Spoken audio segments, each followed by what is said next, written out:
चुना चुना।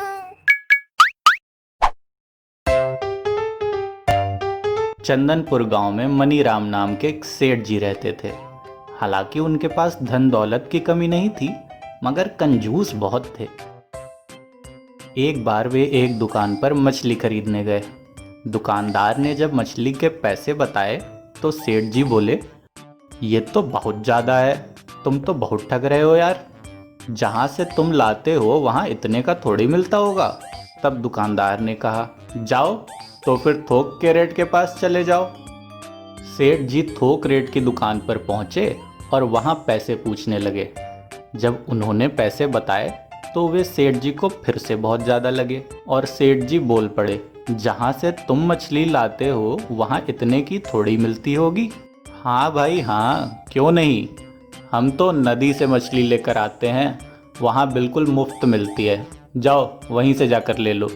सेठ जी को यह बात जच गई। जब मुफ्त में कोई चीज़ मिल रही है तो फिर पैसे देकर क्यों लें। वह नदी की खोज में निकल पड़े और आखिरकार पास के एक गांव में पहुंचकर उन्हें एक नदी मिली। मछली पकड़ने के चक्कर में सेठ जी नदी में काफ़ी गहराई तक पहुंच गए। तभी नदी में एक भयानक सैलाब आया और अचानक नदी का पानी बढ़ने लगा। सेठ जी को याद आया कि उन्हें तो तैरना आता ही नहीं। फिर सेठ जी घबराने लगे। जब वो नदी से बाहर नहीं निकल पाए तब उन्होंने मन में एक मन्नत मांगी, अगर मैं नदी से बाहर निकल जाऊं तो मैं 101 ब्राह्मणों को भोजन खिलाऊंगा। मन्नत मांगने से उनके मन में एक आत्मबल आ गया और वो धीरे धीरे आंखें बंद करके आधी दूर तक आ गए। आँख खोलकर उन्होंने देखा तो पछताने लगे, मैंने बिना मतलब का ही 101 ब्राह्मणों के लिए कह दिया, आधी दूर तो मैं आ ही गया हूँ। तब उन्होंने फिर से मन में ठाना कि अगर मैं अब नदी से बाहर निकल जाऊं तो 51 ब्राह्मणों को भोजन कराऊंगा। थोड़ा साहस करके उन्होंने फिर से तैरना शुरू किया तो थोड़ी दूर और आगे आ गए। अब सिर्फ चौथाई हिस्सा ही रह गया था।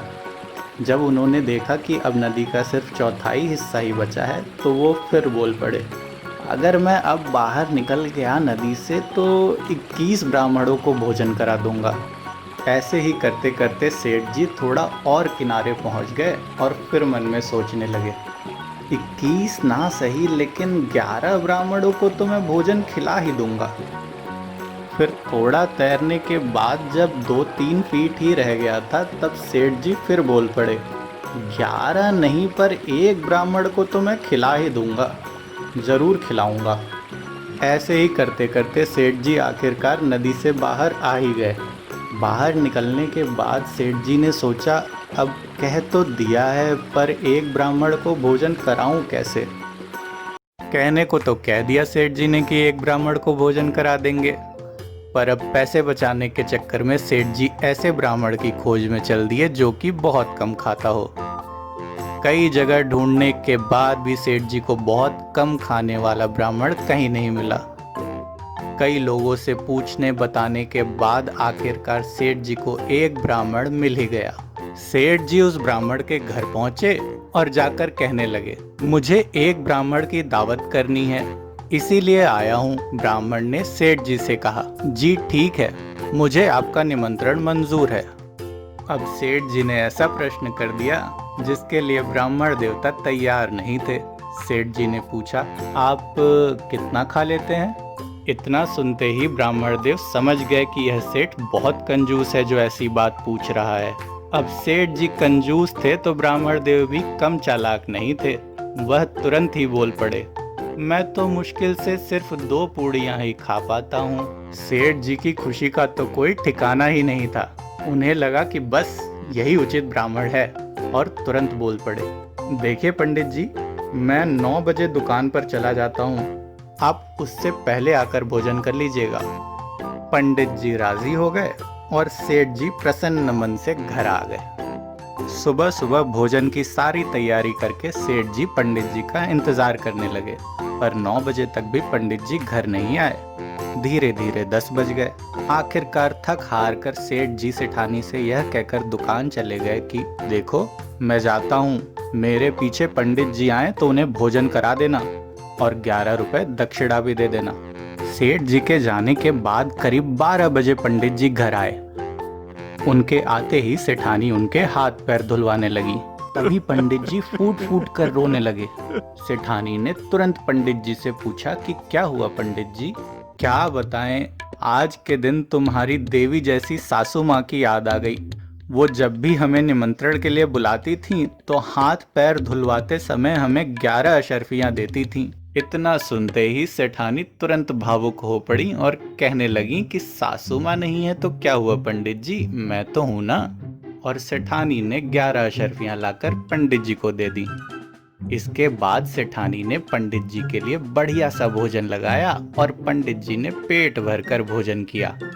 भोजन खत्म करने के बाद पंडित जी फिर फूट फूट कर रोने लगे। तभी सेठानी ने फिर से पंडित जी से पूछा कि अब क्या हो गया पंडित जी? क्या बताऊं सेठानी जी, आपकी लक्ष्मी स्वरूप सासू माँ जब जिंदा थीं तो वो मुझे भोजन कराने के बाद भी 51 अशर्फियाँ और साथ ही साथ आटा और चावल का भी दान करती थीं। पर वो सब भी पुरानी बातें हैं, अब वो समय कहाँ लौट कर आएगा। चलिए ठीक है सेठानी जी, अब मैं विदा लेता हूँ। तभी सेठानी बोल पड़ी कि पंडित जी आप चिंता मत कीजिए, जैसा पहले होता आया है आगे भी वैसा ही होता रहेगा। इतना कहकर सेठानी ने आटा, चावल, तेल, घी आदि सारा सामान एक झोले में बांधकर पंडित जी को दे दिया और पंडित जी सारा सामान लेकर अपने घर को निकल लिए। रात को जब सेठ जी लौटकर घर आए तब उन्होंने सेठानी से पूछा, पंडित जी भोजन करने आए थे? तब सेठानी जी ने कहा कि मैंने उन्हें भोजन तो अच्छे से करा दिया था पर वो बार बार रो रहे थे। इस पर सेठ जी ने आश्चर्य से पूछा, बार बार रो रहे थे, वो क्यों? फिर सेठानी जी ने बताया कि उनको बार बार सासू माँ की याद आ जाती थी, लेकिन सासू माँ की कोई कमी महसूस नहीं होने दी और उनकी सारी दान दक्षिणा पूरी की। सेठ जी बुरी तरह से चौंक गए। अरे कैसी दान दक्षिणा? जब सेठानी जी ने पूरी कहानी बताई तो गुस्से से सेठ जी का खून खौलने लगा। सेठ जी ने तुरंत अपनी लाठी उठाई और पंडित जी के घर की तरफ चल दिए। उधर पंडित जी भी होशियार बैठे हुए थे।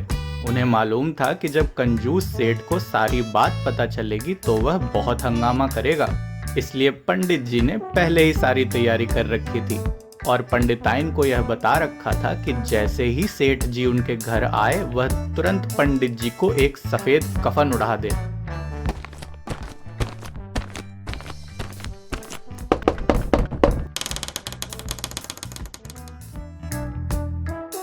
सेठ जी आ गए।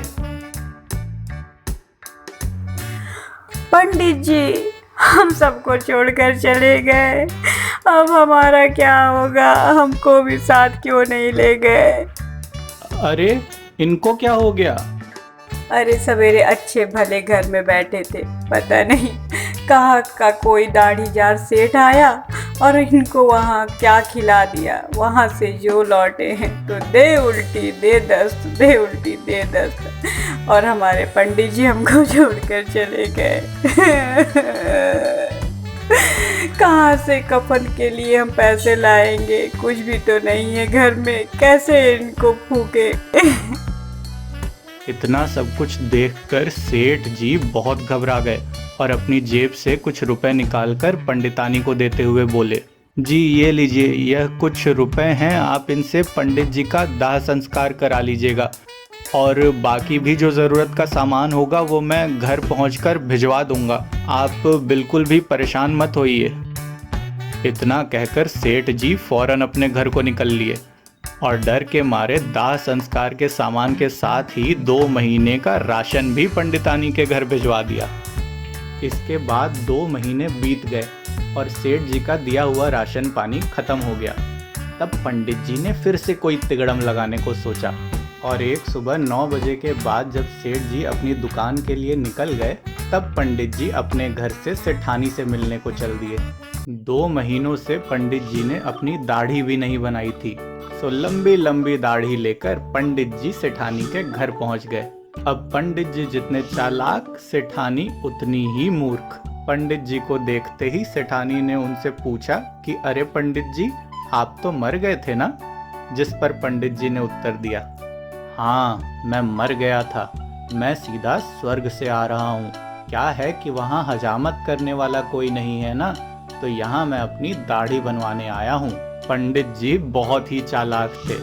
उन्होंने कहीं से पता लगवा लिया था कि सेठ जी की एक छुटकी नाम की लड़की थी जिसका कई साल पहले स्वर्गवास हो गया था।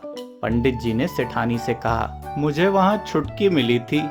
जब उसे पता चला कि मैं यहाँ आता जाता रहता हूँ तो मुझसे कहने लगी कि पंडित जी मेरे घर भी चले जाना, मेरे माता पिता का हाल चाल ले आना और उन्हें मेरा भी समाचार दे देना। तभी तो मैं आप लोगों को छुटकी का समाचार देने आया हूँ। वैसे सेठ जी कहाँ हैं, कहीं दिखाई नहीं दे रहे? यह सब सुनकर सेठानी बहुत भावुक हो गईं और पूछने लगीं कि कैसी है मेरी छुटकी, जिस पर पंडित जी ने उत्तर दिया, क्या बताएं, छुटकी तो बहुत कमजोर हो गई है। वहाँ कोई बढ़िया इंतजाम नहीं है ना, फल फूल मेवा मिश्री कुछ नहीं मिलता। अब मुझको ही देख लो, मेरी दाढ़ी कितनी बड़ी हो गई है, वहाँ हजामत बनाने वाला भी कोई नहीं है।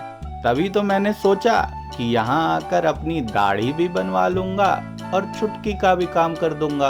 अब देखो मैं थोड़ी देर में जाने वाला हूँ, तो तुमको जो कुछ भी छुटकी को देना दिवाना हो वो मुझको दे देना, मैं जाकर उसको दे दूंगा। अब सेठानी जी ने छुटकी के लिए बढ़िया बढ़िया व्यंजन और बोरी भरकर राशन सामग्री पंडित जी को दे दी और पंडित जी सारा सामान लेकर अपने घर चले आए। शाम को जब सेठ जी लौटकर घर आए तो सेठानी ने उन्हें कुछ नहीं बताया। इसी तरह सेठानी का दिया हुआ राशन पंडित जी ने 2 महीने चला लिया। उसके बाद पंडित जी फिर सेठ जी के यहाँ पहुंचे। पंडित जी को देखकर सेठानी खिलखिला उठी और पूछने लगी कि क्या हाल चाल है पंडित जी, जिस पर पंडित जी ने कहा, हाल चाल बहुत बढ़िया है, अब तो छुटकी एकदम तंदुरुस्त हो गई है। तुम्हारा दिया हुआ सामान देखकर वो बहुत खुश हो गई थी। उसने खूब खाया पिया। उसने तुम्हारा और सेठ जी का हाल चाल पूछा है और जानती हो तुम नानी बन गई हो, छुटकी को लड़का हुआ है। अब तो सेठानी की खुशी का कोई ठिकाना ही नहीं था। अच्छा सुनो, छुटकी ने कहा है कि अम्मा से कह देना कि नाती के लिए कुछ कपड़े और शगुन का सामान भिजवा दे, और हाँ, उसने वहाँ दावत का भी इंतजाम किया है, तो उसके लिए कुछ राशन पानी भी भिजवा देना। अब तो सेठानी जी दौड़ दौड़ कर सारा इंतजाम करने लगी। उन्होंने एक तांगा बुलवाया और उसमें आटा, चावल और सारा राशन भरकर पंडित जी को दे दिया और जाते जाते कहा कि पंडित जी छुटकी से कहना कि उसकी अम्मा उसको बहुत याद करती है। हाँ हाँ क्यों नहीं, कह दूंगा, जरूर कह दूंगा। इतना कहकर पंडित जी निकल लिए। तभी अचानक किसी काम से सेठ जी घर आ पहुंचे और देखा कि सेठानी तो दरवाजे पर खड़ी हैं। उन्होंने सेठानी से पूछा, क्या बात है, यहाँ क्यों खड़ी हो, कोई आया था क्या? तब सेठानी ने सेठ जी को बताया कि स्वर्ग से पंडित जी आए थे और आप नाना बन गए हैं। नाना? मैं नाना कैसे बन गया? ना मेरी कोई बेटी, ना कोई भतीजी, भला फिर मैं नाना कैसे बन सकता हूँ? तब सेठानी जी ने सेठ जी को बताया कि अरे वो अपनी छुटकी है ना स्वर्ग में, उसको लड़का हुआ है, पंडित जी बता रहे थे। यह सारी बातें सुनकर तो मानो सेठ जी को जैसे करंट लग गया हो। तुम्हारा दिमाग खराब है? उस पंडित ने तुमसे कुछ भी कहा और तुमने सब कुछ मान लिया? अरे कहीं वो तुमको ठग कर कुछ ले तो नहीं गया? इतना सुनकर सेठानी जी ने बताया कि मैंने कुछ खास नहीं दिया, बस चुटकी के बेटे के लिए सोने की चेन, कपड़े, 1 टोकरी फल, आटा, चावल, दाल, तेल और 2 महीने का राशन। अब तो सेठ जी को काटो तो खून नहीं। सेठ जी अपनी अकल की अंधी बीवी और धूर्त पंडित का गुस्सा लेकर पंडित जी के घर की तरफ चल दिए। जब सेठ जी पंडित जी के पास पहुंचे तो उनसे हाथ जोड़कर माफी मांगने लगे। पंडित जी मुझे माफ कर दीजिए, मैं आज के बाद कभी कम खाना खाने वाला ब्राह्मण नहीं ढूंढूंगा। तब पंडित जी ने कहा, ठीक है, मैं तुम्हें माफ करता हूँ, लेकिन हर महीने कम से कम 2 बार मुझे निमंत्रण के लिए बुलाना होगा और हर बार 101 रुपए दक्षिणा भी देनी होगी। मुझे माफ कर दीजिए पंडित जी, मैं हर महीने आपको 2 बार दावत भी खिलाऊंगा और 101 रुपए दक्षिणा भी दूंगा। जिस पर पंडित जी ने मुस्कुराते हुए कहा, जाओ, अब तुम चैन से रहो।